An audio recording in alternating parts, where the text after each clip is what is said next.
Welcome back, everyone, to another episode of Today's Business Leaders. I am really excited about today's episode because I'm having one of our guests back that was on the show about 3 years ago, and also one of my good friends that I've known for quite a few years here. I don't always do two guests on the show, so they might beat me up, which you guys might enjoy. But I'm really excited to have Kevin Snow and Donnie Boivin on. We're going to talk about entrepreneurship, sales, scaling a business, and actually, I think we're going to talk a little bit about having an effective partnership in business too. So stay tuned, and we're going to dive in.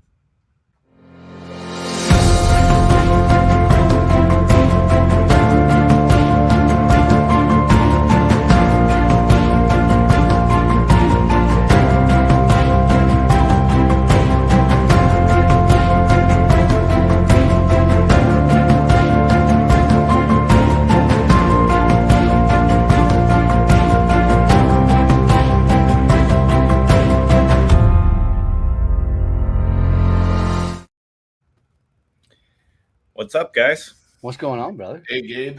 Dude, you look kind of sexy in that video coming on, almost like you're professional and like you got your shit together, dude. I'm impressed. I'm trying. That's my goal.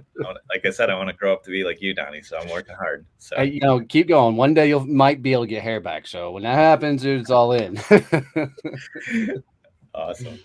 There's a reason Donnie's wearing a cap now all the time. It's not because he looks good in them. It's starting to run from the back forward. So that's what happened to me. I had two big holes in the back, and I'm like, I don't like this. Plus, this is easy. Every day I look good. Well, I wouldn't go that far, but I'm sure it's easy. Kevin knows what it's about, right? So I probably need to pull out a cap so I can be cool like you guys. Can't tell you how many times we've done this. People are like, you know what? Let me go get a damn ball cap, and they actually go and put one on. So we're used to it. So. Nice. Well, yeah, I'm excited because Donnie, we talked. I looked it up actually because I can remember we had. Was it 3 years ago? I heard you say it in the intro. It was like June 2019, which I don't know how that's possible. That seems like it seems like it was last year, right? Yeah, it does. That's crazy. And a lot of shit's changed in that time. Yeah, I know back then you were doing sales coaching. I don't think that the badass brand was out there yet. No. And so I'd like to kind of start from where we left off and tell me kind of how you came up with that idea, Donnie, when you looped Kevin in. I'm sure he's a pain to deal with every day, but he's still here.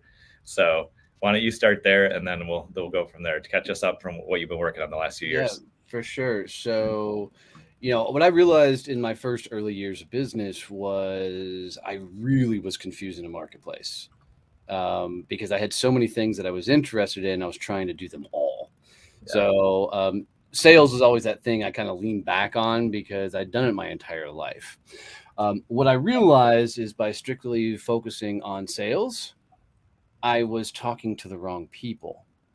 I was talking to either broke people or I was talking to salespeople, not getting to the decision makers that we needed to do to move forward. So we had to reconfigure what our target market was. And as I started leaning more on what I really wanted to do, how I wanted to impact and show up, I found kind of my purpose along the way, which is to get as many people to freedom as I fucking can. Getting to freedom through building a business, because so many gurus, especially when I made the leap, were like, hey, be an entrepreneur. It's a cool thing. Like entrepreneur became like the new MLM, and you can be a millionaire overnight type thing.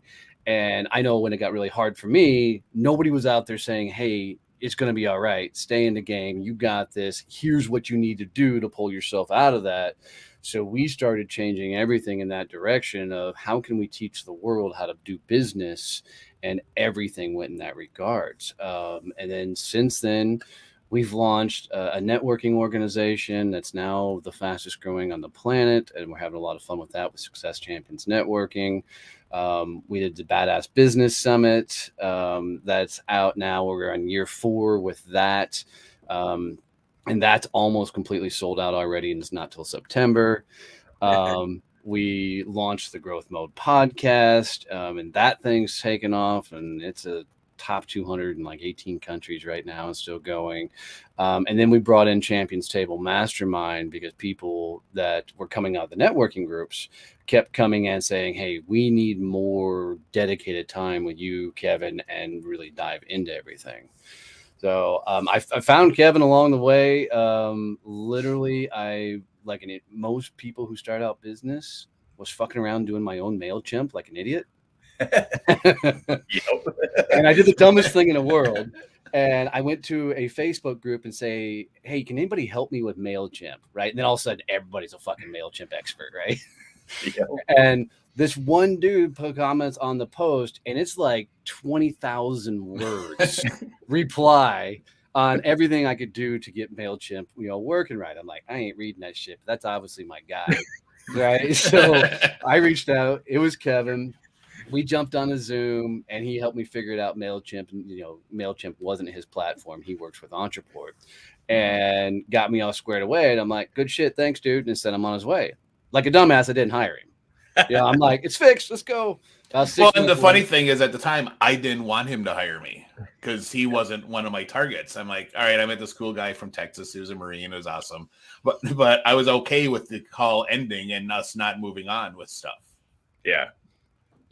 And 6 months later, shit broke again. And I'm like, motherfucker. So I called Kevin up. We worked out an agreement. He came, started off doing email with me. And then, you hire the right person when they come to you and go, hey, do you know we can do this? Let's try this. Let's do this. And the dude worked his way up to the COO of my company, and now he's a minor partner in all of this. So he's the co-founder of Success Champion Networking, and he continues to be the integrator in our world. So I'm able to go out front, be loud, crazy, do all the stupid shit that I do.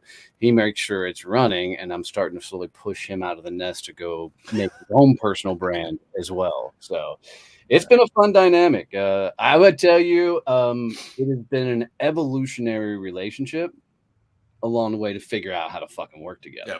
Yep. Yeah. Well, because we're dynamically different personalities. Oh, we are so fucking end of different spectrums. It's not even funny. Yeah, Donnie is the high D with some I thrown in him. If you're on the disc profile, I can't be any more of a C. Oh, I am literally at that bottom corner of the spectrum for the C quadrant. Think Sheldon from Big Bang Theory. But I then also have this. No, I'm not Sheldon from the Big Bang Theory. I actually can leave my house and socialize. But then I also can flip into D because of all my military stuff. I don't have an issue bringing out that part of my personality for brief periods. So it's this really amazing dynamic. And I don't think we set out, trying to find the business partner that perfectly complements us and does all the things opposite from us. But that's kind of what we found. And we were able, and it really worked into this. Hey, you don't hire your doppelganger. You got to hire your arch nemesis. You got to hire that person that's exactly the opposite, that does all the things that you suck at, so that you can do the things that you're great at. Yeah. My wife described this in a very perfect way. She goes, Donnie, you're a high D that knows he's an asshole. Kevin's a high C who's an asshole. He just doesn't know it. And I'm like, perfect. That makes a lot of damn sense. Yeah, I told Donnie the other morning, it's like, is Elizabeth kind of just like our couples counselor? That's my wife, by the way. Yeah. Yeah. I'm always really curious to learn about partnerships, especially in the entrepreneurial space, because you guys are both super driven, a ton of experience, a lot of success in a lot of different places. And now you come together, very different personalities. What are the things that you would share with the audience and with those that do realize, man, I need a partner, or maybe I definitely need a leader to bring in, because it sounds like it was the evolution for Kevin of, coming in as CEO and then becoming a partner. What are the things that you guys worked through? And then what are the things that you would advise people to explore? Because I've had Kevin. I've had great partnerships and horrible partnerships, and I don't know if I've mastered it yet. So, well, it's you have to get to know the other person. At the beginning, for us, it was a lot of ideation, so it was a lot of high energy, and so there wasn't any real conflict that we had to go through and resolve and figure out how to work with each other. It was literally us calling each other. Like, I'd be driving home from the cities after work. I was like, hey, so I was thinking about this and I had this idea, and then we'd ideate for my drive home, and then we'd do stuff. Or he would call me, or most likely he would message me at like 4:30 in the morning and say, oh, I had an idea. and we need to do this. And I'm like, fuck, that's more work for me. And so, but it was this really high energy relationship where we were just literally trying to figure out what Success Champions was going to be. And we were feeding off of each other's energy. So it was really awesome. Once we got into where we knew what Success Champions was going to be, with Success Champion Networking, the Badass Business Summit, the growth mode, and then it was, oh crap, now we have to grow this. Yeah. And now that's where the conflict started popping up between our personalities and our thoughts and our visions for how the company was working. So the big thing for us was really figuring out how each of us are different and how to work with that differences. One of them, the huge ones for us, where we literally, if we would have been in the same rooms, there probably would have been fist flying, was figuring out how we work on each other. One of the things that we added to our weekly operations meeting, which has been amazing, is we start off with, all right, so how did you work on yourself this past week? No other business conversation happens, right? Yep. So it's literally that. Wow. So it's all focused on, all right, so how did you continue to evolve? How did you continue to better yourself? And Donnie is this person who will listen to a podcast and have this, rays of light coming down from heaven. It's like, the angels are singing, because he has this big freaking aha moment, and he has them like every day. And it's so freaking annoying to me because I don't have them as an introvert. That's not how we process things. Right. So, he'd be like, oh, so I had this huge realization. This every week he'd have those. And I'm like, and it got to me for a point. It's like, I don't know what I did to work on myself this last week. And it was literally frustrating him. He was, and this went on like, yeah, he was getting pissed. It was like a couple weeks in a row of me not knowing. You can't keep showing up to these fucking meetings going, I don't know how I worked on myself. Yeah. But we discovered, and again, his wife interceded, and it's like, well, dumbass, he doesn't work on himself like you do. So we realized that for me as an introvert, it was learning skills and figuring things out and having, like, oh, we can do this. And, it doesn't allow us to do that type of stuff. That's, really how I had to start working on myself. But once we realized that, you can literally see all the tension just leave on the call. And we're like, oh, sweet. And we got each other. Yeah, it forced us to get back to being human beings, which I think is one of the biggest fuck ups for most people, is we stop thinking that people are actually human beings, and we look at it as a task-oriented type thing. And by actually working on starting off that way, it got us into some cool and some crazy deep conversations about each other and the shit that's going on in our head. And I've even gone so far is the entire leadership team, I pay for a therapist for them to go sit through and work on their shit, because we all got fucked up things we're dealing with. So shout out to Mandy Morris, who's our therapist for the entire leadership team. But and if you don't go to work on you and start unfucking your own head trash, there's no amount of anything that's going to allow you to move forward. So it took the courage for me to say, cool, I should probably go see a therapist because I am an ass, right? I try and be a nice guy, but I know how I am. And, so started there, and that had so much impact on my personal growth and understanding who I am that I'm like, all right. So I offered it to the team, and then I pretty much forced Kevin to finally fucking go. Yeah, there was no guilt tripping at all going on for the 6 months he was talking me into it. So, but it's been cool, and it's allowed us to keep an open dialogue to where we're not, letting things fester when things are driving the shit. Because having a business partner is like having a fucking marriage, and if it's not out there on the fucking table, it's gonna go south. Yeah, that's for sure. Yeah, that's been really one of the key things to have a business partner is you have to be willing to be open and have the hard conversations, whether it's because it's going to be a difficult conversation to have with the person because of the topic, or because if you're like me, you don't necessarily want to share all the hard stuff or the difficult thoughts that are going through your head. But, to have a working relationship where you can keep you have total trust that the other person is going to do what they need to do to make the company better. They're not going to, you don't have to worry about them being the partner that's going to stab you in the back and go do something else. You need to have that level of trust where you can have those conversations, and us figuring that piece out has been really key for us to, we're going on almost 4 years of working together now, and that's a long time. So, and we have no ideas of where that this would stop. For us, this is, hey, we're going to have success champions until we retire and then figure out something else to do with it. So, but yeah, that open communication is so key. Yeah. I think a couple of things you guys have brought up are really important. And I don't know if I had heard this somewhere else or made it up myself, but I've been saying the last few years, like, self-care is the ticket to 7 figures. You can't break through that if you're not working on yourself, you're not doing that development, you're not working through the process of improving, because like you were saying, Donnie, that pressure builds up inside, and if we don't pay attention to it or don't resolve it, it will totally stop us. And the other thing that you guys have worked through reminds me of one of our guiding principles here at Business Marketing Engines is positive confrontation. Like, we believe that we should always positively confront something. And I intentionally put that out there for myself and for my team and how we want to operate, because I don't think that I, as a kid or even in other business situations, have had positive confrontation modeled. Whereas if there's confrontation, it feels like, oh, that's the end, it's going to blow up. So what do you think, both you guys, around that, of like, how did you, it sounds like some of the confrontations weren't positive. How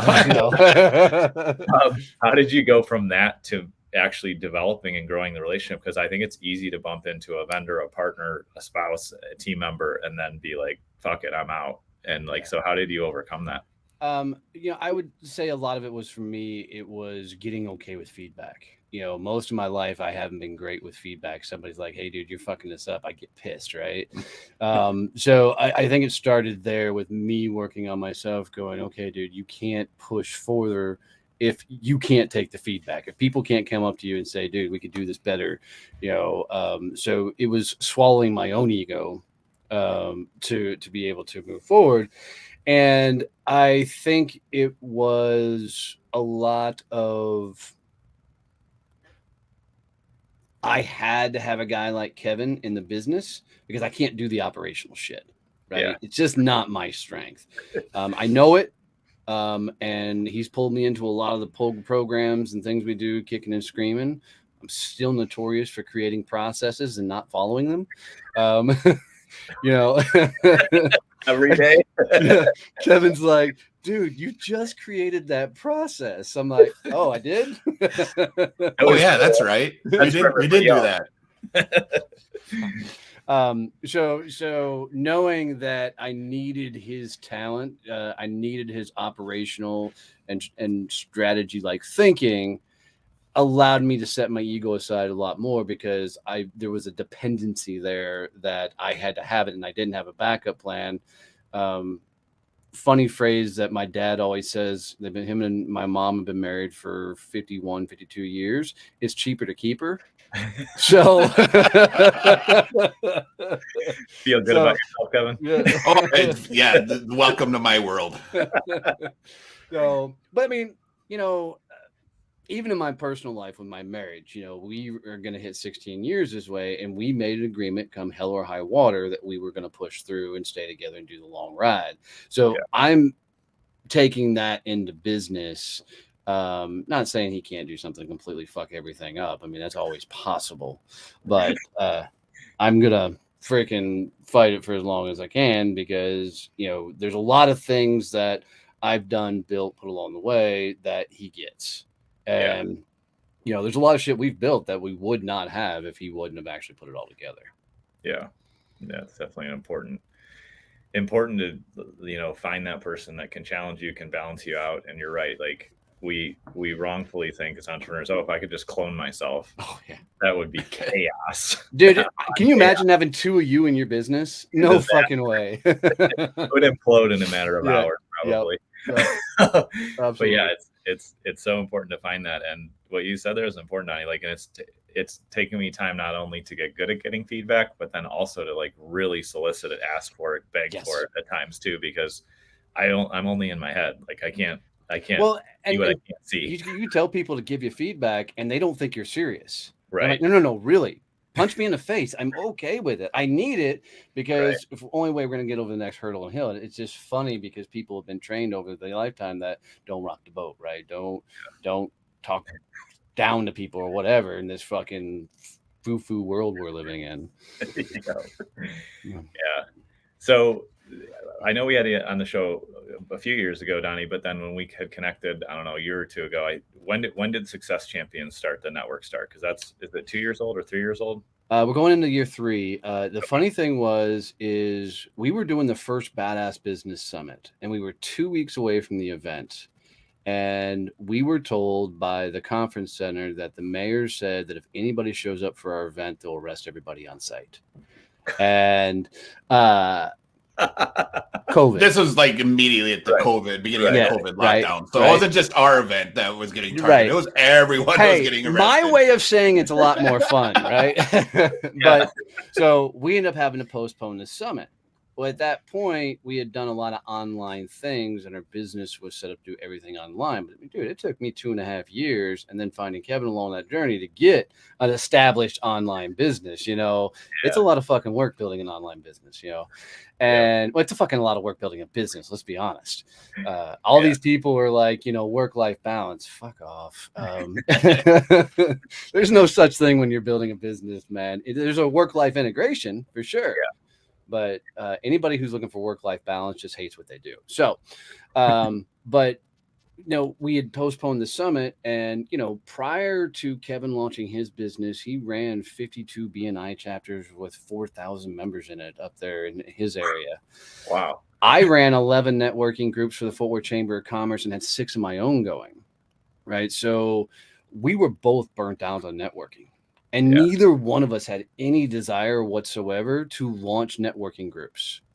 I have a personal philosophy that anybody who teaches networking is like their full-time business is just a broke asshole that doesn't know how to sell, right? Look, it's networking. It's not fucking rocket science, right? Yeah. You walk up to somebody and go, "Hey, Gabe, I'm Donnie. Nice to meet you." Right? What do you do for a living? Pretty simple. So we had postponed that night that we postponed. I told Kevin, I said, we got to come up with something that's going to help these people make the transition. It took us 2.5 years. They don't have that. They got less than 30 days to figure out how to do their business online. Let's find a solution to help. And 3:30 that morning, I bolt the fuck out of bed, scare the shit out of my wife. She's like, "What's the matter?" And I'm like, "I got a business idea." She's like, "Write that shit down and roll over, would you?" I did. About 4:15, and we've got the screenshot of this conversation because I'm going to turn it into an NFT at some point. I sent Kevin a message that said, "What do you think about starting an online networking groups?" And he goes, "I think it's the right move." The next morning, I'm talking to my wife, Elizabeth, over breakfast, and I said, "Babe, I really don't want to do this. I don't want to do networking groups." She goes, "Why not?" I'm like, "Because I don't want to be associated with all those creepy people that can't sell, that teach networking. I just don't want to be in that game." She goes, "You freaking idiot. Why don't you fix everything that people hate about networking and literally change how the world networks?" I'm like, shit. 7 days later, we launched Success Champions. So that was March of 20. Wow. That's awesome. And tell me about the growth there and where it's at today. So we are throughout all of North America. We're expanding into the Philippines and the Dominican Republic right now. We personally as a business have evolved a lot along the lines with it. So initially, as we started off, we really focused more on how do we get members? How do we get members? How do we get members? And then we were like, wait, that's too small a thinking. So we then went, how do we get our group presidents? How do we find the presidents? And then we started doing that. And so that got us to scale a little bit faster. I'm like, damn, that's too slow. So what's the next, thing? And we're like, okay, we need people that can open up a lot of groups for us. So we came up with the concept of territory leaders. And we met a guy, I'm going to throw out Zach's name, like Zach Knight. I was a guest on his podcast, and Zach is like the most connected dude in all of Atlanta. I mean, this motherfucker is part of all the private clubs, golf. I mean, he knows freaking everybody. And so on his podcast, we got to know each other, and he found out about the Badass Business Summit. So he instantly bought VIP tickets to the Badass Business Summit. He came out, and one of the things we do with our VIP ticket holders is we'll pick 6 of them to get a chance to do a 6-minute spot on the stage. Right. So it's a cool little upgrade to go after VIP. Yeah. Well, Zach won the whole thing because then that 6 minutes, the audience then votes who will be able to be brought back on the stage next year. So it becomes this whole big ordeal. Right. So Zach won that, and he just fell in love with everything we're doing at Success Champions. He goes, dude, I own Atlanta. I want to be able to take this across North America like you have.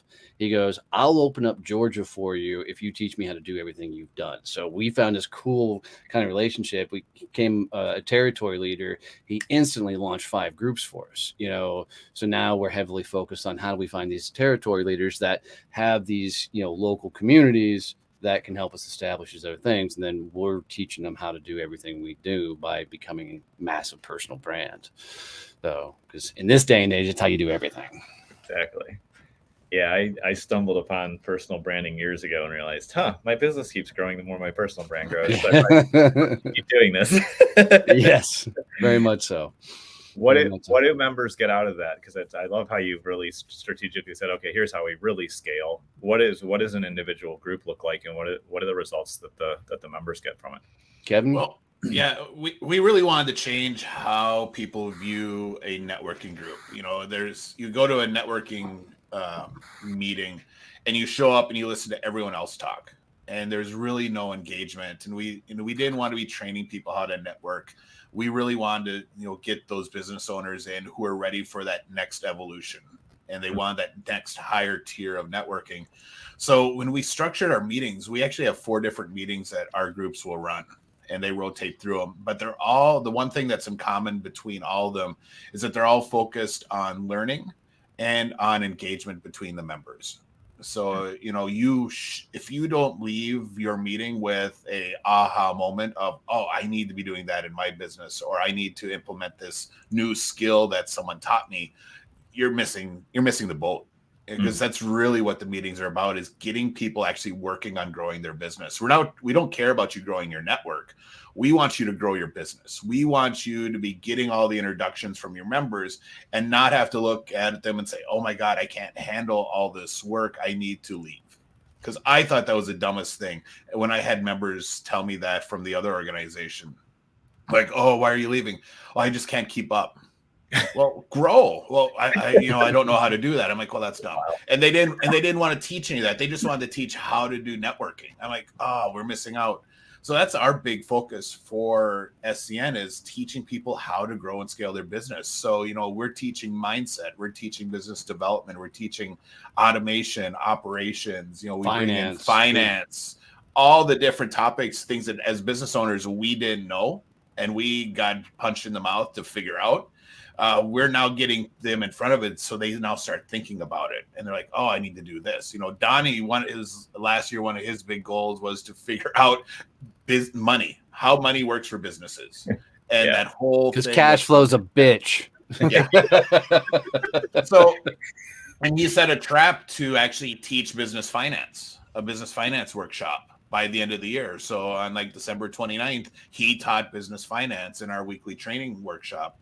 But it's stuff like that to get people actually pushing forward and paying attention to things that actually help them scale their business, not just working in their business. So in addition to the meetings themselves, they have access to go visit every group that we have running. So you're not just sitting in your one local chapter. We don't allow any MLMs or network marketing to be a part of this. We're primarily B2B and business owners. Okay. We do get some B2C folks in there. We have some chapters that are completely B2C, but it's primarily B2B focused. In addition to all that, because of my training background, we throw just a ridiculous amount of education there. So we have a whole entire private online community. So we have our own social outlet that has a LinkedIn feed in it. Every chapter gets their own chat rooms and spaces in there.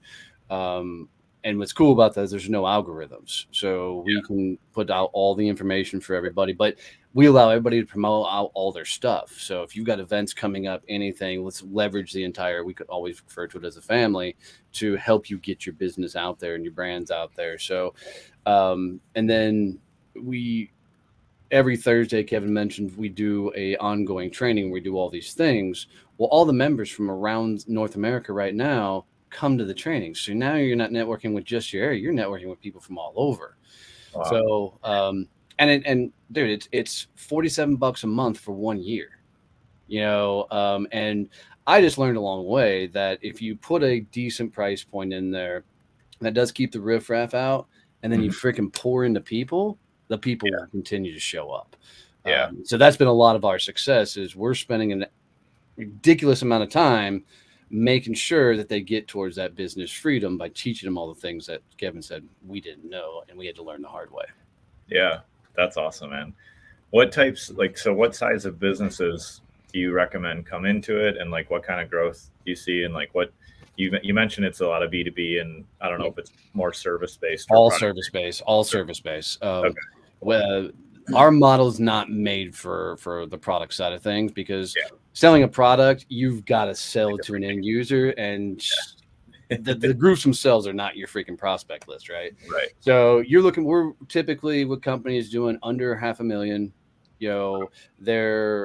A lot of them are at growth phase still. They haven't hit scaled, abilities. So that's what's a really sweet spot for us. Because everything that we've learned up to this point, we get to teach them.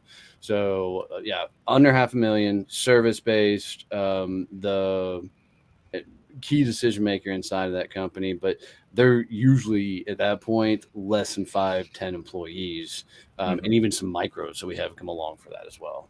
Yeah, that's very cool. That's such an important phase in the entrepreneurial journey, as you guys know, because it feels like there's a lot of start your business, here's your ideas, get off the ground. And then there's when you get to 7 figures, there's great coaching, there's great support, there's a ton of stuff there, but that gap in the middle is that's 100% our niche. That's so cool. Yeah, that's such a hard place, because I remember breaking 500 and it was one of the hardest things I ever did. And actually, I feel like breaking 1 million was way easier than breaking 500. I don't know why that should be that way, but I think there's a mental evolution that happens. As we started adding a lot more revenue to the company, I had to start thinking in a different direction. And because I forget who said it, what got you here won't get you there. And I was realizing quickly that I was thinking too small. There was actually a funny conversation between Kevin and I, and there was at one point we had 5 groups launching at one time, and I was in kind of a little bit of an overwhelm, standpoint, going, holy shit, how do we do this? And I said, Kevin, what happens if we got to launch 10 groups? He goes, what are you talking about? I launched 20 at one go. And I realized in that instant that I was looking at it from the now, not where we needed to go. Yeah. So I changed the question immediately to not 10. How do we launch 100? Yeah. And as soon as I started looking at that as in a lot bigger level, ideas started flooding in of the things that we were going to need and the skill sets that I needed to get to be able to handle and do all that. And it really forced an evolution in the company. Yeah. How many groups are there now? So we have 55 total. Nice. And I forget how many we have launching. That's a mix of formed, meeting on their own, and then the ones that are going through the launch process. Yeah. So 55 in the United States and Canada, and then we're just getting the operations in the Philippines and the Dominican rolling. So they'll be starting to add groups here soon as well. So very cool. Yeah, it's definitely I think the theme through the whole call here is if we work on ourselves and grow and improve at whatever pace or whatever way makes sense for us normally or in that season we're in, then the business can scale. If we cap out our thinking or we stop growing, that's always where revenue flattens. And so I think it's amazing that you guys are not only leading the way there, but teaching people to think differently, because That's just a critical part of business. Thanks, dude. We really do. You know, one of the biggest game changers at the end of last year for me was, COVID-20 was a real thing. I put on a few extra pounds because I was sitting on my ass all day, and eating horribly because I could. So I decided that I needed to start working out. But I'm not a gym guy, right? I don't like going to the gym. I do kickboxing, but I don't like going to the gym. So I decided I was going to start walking the farm. So I've got a farm, and I take my German Shepherds out 4:00 in the morning, and I let them run the front pasture, and then I just go walk gate to gate. There's about 200 steps in between both gates. Yep. And I would walk for 45 minutes, and I would turn on a podcast and walk. What I found is I turned on that podcast and walked, I was distracted enough that I could actually focus on the business. So I was diagnosed with ADHD at age 45 last year. Wow. And, it was an excuse for how much of an asshole I was as a kid, but it sure explains a lot. And I understand that, I have to be really distracted to learn anything. That's just the way it is. So the podcast distracted me so much that I could actually focus on the business, which was a really healthy maneuver. Well, I did that for 30 days leading up to the Badass Business Summit in September. And by the time I got to the summit, I'd lost 27 pounds and we'd almost added a zero to the company because of just the volume of the things and how fast I was able to think. And we rolled out at that point Champions 90. And so we set the task to help other people figure out how to do this. So for you listeners, just go to champions90.com. It's free. There's no sale there. And what it is you're committing to do a 45-minute exercise every day. Walk. That's all I do. Listen to a 45-minute podcast, business or personal growth oriented. I don't care what podcast you listen to. You're going to do 30 minutes of cold outreach. So cold calling, cold DMing on LinkedIn, just some sort of cold email. I don't care. You're going to do 30 minutes of hand raising activities. So hand raising is where you can put out original thought and people go, ooh, I'm interested in that. I want to know more. So you can post comment. You can engage on people's comments. You can go get on a podcast. I don't care. And then you write 200 words every day on the takeaways from whatever podcast you listen to.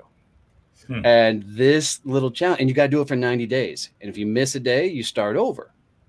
Wow. And go. So I just wrapped up the 90 days and holy hell. It's intense, but if people could go on LinkedIn right now and just type in Champions 90 or hashtag C90 and watch all the people that are doing this right now and how much they're getting out of it by doing this, because we just don't spend enough time focused on our business. And we did the business development side of things, because especially people on the grow, business development's always the thing that falls to the fucking wayside. Yep. Right. So we pushed it to the forefront. Now you're committing. You're going to do business development 90 days straight. That means Saturday and Sunday too. You run a business, not a job. You're going to work weekends. Get over it. So, yeah. It's been cool. It's one of the cooler things we rolled out. That's awesome. Can you drop the URL in the comments? I want to put that up here so people can see that. For sure. And then the other thing I want to dive into a little bit, we have a little bit of time here left, is I'm curious what you've learned about events, because I've explored I've seen plenty of people say, oh, I'm going to do an event that have never don't. Yeah. But yeah, I would love to see, what you've learned from that. Cause I explored doing one in 2019, which fortunately I didn't go through with it, because it I would have been, on the arresting list like you guys. Yeah. But I'm just curious, like, what you've learned there, because I think that it's something that can be really powerful, but I also know that people underestimate the amount of time that it takes to do that. For sure. Gavin, you want to tackle it? It's tell them the evolution of the event. So here's how the event got started. There was never any big plan for us that we should have an event. It was, Donnie used to do these things called Champions Happy Hour. Friday happy hours, Champions Happy Hours. On Fridays at 4, he'd get a drink. He'd go live in our Facebook group, and he would just BS with people, and whoever came up. Well, he got invited on one of the shows. He got invited to speak at a conference in Southern Texas, and other people on the show were like, "Oh, we should carpool down and we can go watch Donnie speak. That'd be awesome. We could have like a Success Champions meetup. That'd be so cool." And everyone's like, yeah. And then someone else is like, well, why don't we do our own event? let's have a Success Champions event where Donnie speaks and we can all get together and as a big group and do stuff. We're like, oh, that's really cool. We can call it DonnieCon. That's a real thing. I was like, fuck no, you're not calling it DonnieCon. So that was like in October where that conversation happened. So we literally took that, a bunch of members saying we want to do this, it would be awesome, and said, oh, all right, sweet, we're gonna do a summit, the Badass Business Summit, next April in 2020. So Thanksgiving, I go between bites of turkey and pie, I'm building a website so that we can launch a Black Friday early bird ticket deal the next morning. Oh my God. And we're like sending stuff back and forth on Thanksgiving. My mom was pissed. She's like, what are you doing? I'm like, we're launching a summit in April and I need to sell tickets I told my tomorrow. Mom and wife, I'm like, babe, I'm running a business here. That's what I'm doing. I'm running a business.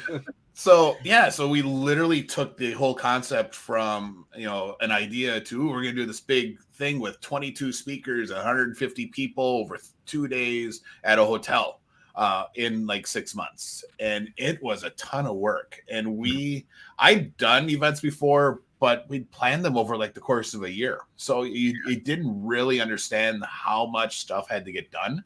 To throw in 6 months, there was a ton of things that had to get done. And it is a ton of work. And one of the things we learned is that both of us aren't really good at organizing those events. So find someone who that's their passion. They love doing it. And now we got 2 people, one who's awesome, running the front of the house with the speakers and the actual movement of the event, and the other person that's awesome on the back end of the event, working with all the vendors and registration and that stuff. So now they do that. And that's been a godsend for us to keep growing this and making it bigger. So I would add on, I agree with all that. And I would add in there that, like most things, go build the community. Build a big ass community, because if you're going to try and do any sort of events and anything, and you don't have a following of people that are into your message and style, you better have a ridiculous fucking amount of marketing money. Yep. Because it's going to cost you so much to fill those events through marketing. We haven't spent hardly a dime on any marketing. We've done it all through our community. Yeah. And that's been the coolest thing behind it. But if you don't have a community, don't even think about doing a big event like that. Go work on the community first. Yeah, and if you're going to do a big event, you really need to make it people-centric. Yes. So you need to really pay attention to what is the experience that your attendees are going to have. And that has been the thing that's allowed us to scale Badass Business Summit every year, even during a pandemic. We had live events every year. Yeah, because our first event was September of 2020. That was the first Badass Business Summit. Thank God we're in Texas. So we had the chairs were 6 feet apart and we were supposed to wear masks. And I promise you, as soon as the hotel people walked out of the room, everybody went and slid together. Yeah. We just did our thing. But it was awesome, because everyone, when they got done, even that first year where it was a little bit smaller, they're like, oh my God, this is the best conference we've ever been to. This is amazing. Because it was all focused on them actually leaving with actionable things to do. It wasn't going to this, which is a normal thing of going to a conference or some sort of summit, and you listen to all these people talk and you leave with this big thing of notes. And then you don't do anything. You spent a bunch of money, took time off from work to work on your business, but didn't actually work on your business, and then didn't do anything when you get home. So for us, that's that experience and the ability for people outside of the community to come to these events and then feel like they're part of the community and then want to be in the community has been the coolest part of the summit.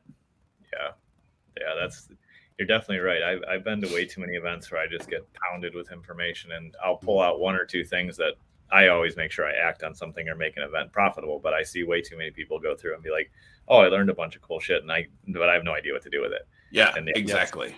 You actually set people back, and that's like, I think the worst negative thing you could do is like, they're trying to come and grow and learn, and you actually set them back because they're overwhelmed or they learned too much or like it wasn't actionable. So I definitely agree with that. I'm curious too, if you don't mind me asking, are your events profitable or are they just value add to the community? Because I've heard a No, lot. I'll be completely honest. We're value add right now, and Okay. we're still on the growth phase. I think going into 24, we will finally start turning a profit. I mean, Cool. there's so much education in learning to put these things on and what it takes. I mean, year one, man, we didn't really even have a theme per se. We just reached out to a bunch of people that we knew. We started with people that I knew out there from podcasting and everything to come be on stage. Yeah. And then the pandemic hit and we had to bring everybody that was like in Texas or local could get here to be on stage. So that changed the whole dynamic of it. Yeah. So year two, we tried to start putting a theme into it. We did, we started doing a breakout room and learning it. Year three, last year, we really got a good handle on what we need to do to pull this thing off. And the vibe, the energy, and the feedback was really, really killer. And there's a couple things we'll change up. Like we're adding an exercise morning every morning so that your meathead freaks that want to go do that kind of stuff at 6 o'clock in the morning. One of our members, Taylor, is going to be running either something in the parking lot. I won't be at that thing. And then, going into and we're maxing out the hotel we're in this year. So this will be the second year we're doing it in the same hotel. We're maxing out that hotel. We know that. So we're going to be moving to a new venue. So a lot of the evolution is, finding the team. Who's the people that are really good at this? Where do we suck at in this? Like our DJ, he's been with us all 4 years. And you could watch the videos from year one to the now, and his evolution of setups and the shit he's bought along the way has been really, really cool. Oh yeah, he'll literally message us like a month or so before the summit every year. It's like, oh, so I just bought this thing. Yeah. And he'll have this whole cool new toy that he buys just to add to for the summit. Oh, and Gabe, I got a funny question for you. Have you ever done karaoke at a conference? No. Every Friday night of a conference, we break out in karaoke, and it happened in year two. And literally, Pablo Gonzalez, who's our MC most times, he looked at me at one point and goes, "Hey, and I get a group of people. We go find a karaoke bar one night during the summit and go." I'm like, "Cool, go do that." Well, he said it to me. He goes, "Hey, you care if we go find the bar?" And my DJ, Gene, goes, "Well, dude, I got a whole full karaoke set up in the conference room. Can we just do it up there?" I'm like, I don't see why not. Don't break anything so we can set it up the next day. And the whole conference moved upstairs to the conference room and broke out in karaoke. So now it's become part of the freaking conferences on the Friday night of the conference, a big ass, and they go all out. I mean, it's an ordeal. It's fucking fun. I have never done karaoke as part of a conference, but yeah, it's not the Badass Business Summit. Donnie even sang karaoke at the last one. I got drunk enough that I finally did it. Yeah, he guilt tripped me. He guilt tripped me on the stage to do it as well. So that's awesome. Well, I appreciate you guys sharing your story and spending time here today. It's always fun to catch up, and I think there's a lot of valuable lessons here for each of you. Before we wrap up, what is one piece of advice that you would give the business owners out there that are struggling, that know they need to grow, that see the potential but are stuck? Obviously, they can go to successchampionnetworking.com and check out what you guys are doing. But Donnie, I'll start with you. What's your advice for this year for folks? You got to have a vision that's so damn big it scares you. One of the things that I've come to understand a lot of people don't know what Tony Robbins' business actually is. They always think he's a motivational speaker, and Tony's not a motivational speaker. He's a damn good business guy. He's got 101 companies to tune like $7 billion, right? Oh. So I'm sure deep down somewhere, Tony gives a shit about helping people, but it's all business for him, right? Mm-hmm. So one of the things that I understood that is my vision had to get big enough to be able to look at something like that and go, man, we can pull that off. So by putting a big ass vision out there of we're going to get the freaking as many people as possible to business freedom, I realized that to do that, we had to understand who's the best in the game at doing this kind of style of stuff we're doing. And it's Tony. Nobody does it better in the game than him. So I've put a vision for myself that I'm going to outperform Tony, and which is a tall fucking order that scares the fuck out of me. Those words even come out of my mouth, right? So anybody hearing me say that, that's not coming from a place of ego. That's coming from a place of me shocking the system. But you got to have this massive vision that does freak you the fuck out. And then when it does, is I had to go look back, and this is what I tell everybody to do, is get that massive vision and then really think about what's the skill set gap that you have to allow you to get to there. Like if somebody put me at the helm of Tony Robbins' companies right now, I'd fail so fucking miserably. There's no way in hell I'd be able to do it because I don't have the skill set or knowledge. Yeah. But now I understand that I've got to learn the skill set. I've got to learn the business acquisition side of things. There's a lot of maneuvers that have to happen. And so there's a lot of evolution. So focus on what skills are you lacking to get you where you actually want to go. And then get in the skills acquisition game. Because I'm just one of those guys that everything can be learned. So go learn it. Awesome. Thank you, Donnie. Kevin? Yeah, for me, one of the big evolutions that helped me with time on target was finding the other business people that I could actually talk to and that I could talk about when things are great and when things were not so great. And that was key because, and Donnie and I both talk about this, when you go to people who don't own a business and they ask you, oh, how are things going? And then you actually tell them, they want to help and they're trying to be helpful, but their advice is always like, well, why don't you just get a job? And it's not constructive help. So, you need to find those people that you can go to and say, all right, so this just happened and I think I really screwed it up because here's what I did. That can say, yeah, you did. All right, so how are you going to fix it? And they can force you to work through it and give you, because they've been there. You need to have that in your life as a business owner. You can't be an entrepreneur and be on an island. It doesn't work. It's going to be too much. It's going to mentally be so taxing on you. If you have a family, it's going to be taxing on them because you're not going to be present where you need to be present. So you need that outlet. And, for when I met Donnie became that outlet. And that's where I started really figuring this whole thing out, because not only would we talk about success champions, but we would talk about, I tell him my wins and my stuff was going on with time on target, and he'd push back when it was necessary to get me to do things better or different. So that's really key. You got to find almost like a board of directors that are your mentors or your go-to people to ask questions, that are excited to be able to answer questions because they understand where you're at because they've been there and they're willing to share their expertise with you. Excellent. Yeah, that is excellent advice. I would agree with both those things. We can't walk this alone and get anywhere. And we definitely aren't going to grow if we don't set huge dreams. And then, like you said, Donnie, fill that gap and figure out the skill sets we need to learn. It's definitely skill acquisition. That's what every year I just choose one thing I want to get better at. And it seems like I tell people like I usually have one goal for the year and they're like, that's it. And I'm like, yeah, but then I get it done. And then every year I'm a lot farther instead of having 80 things to try to do and nothing happens. So I definitely agree. Those are great advice. And thank you again so much for being here today, guys. I appreciate you. We'll have you back again in the future. Hey, one thing really quick for you, Gabe. Guys, if you've made it this far and you got any tips, tricks, any value out of this whatsoever, do Gabe the biggest favor in the world and share this out with one person. Dude, if you give this to one person, dude, having our own show with Growth Mode Podcast, I can tell you the biggest bitch in the world is growing your audience. So literally share this out for one person that could get any value out of this. And if you're not subscribed to his stuff everywhere, so freaking subscribe. Just hit the damn button and show him some love and throw that his way. It's the greatest thing in the world. Thank you, Donnie. I appreciate it. Awesome. So thank you guys so much for coming on, and we will see you again soon.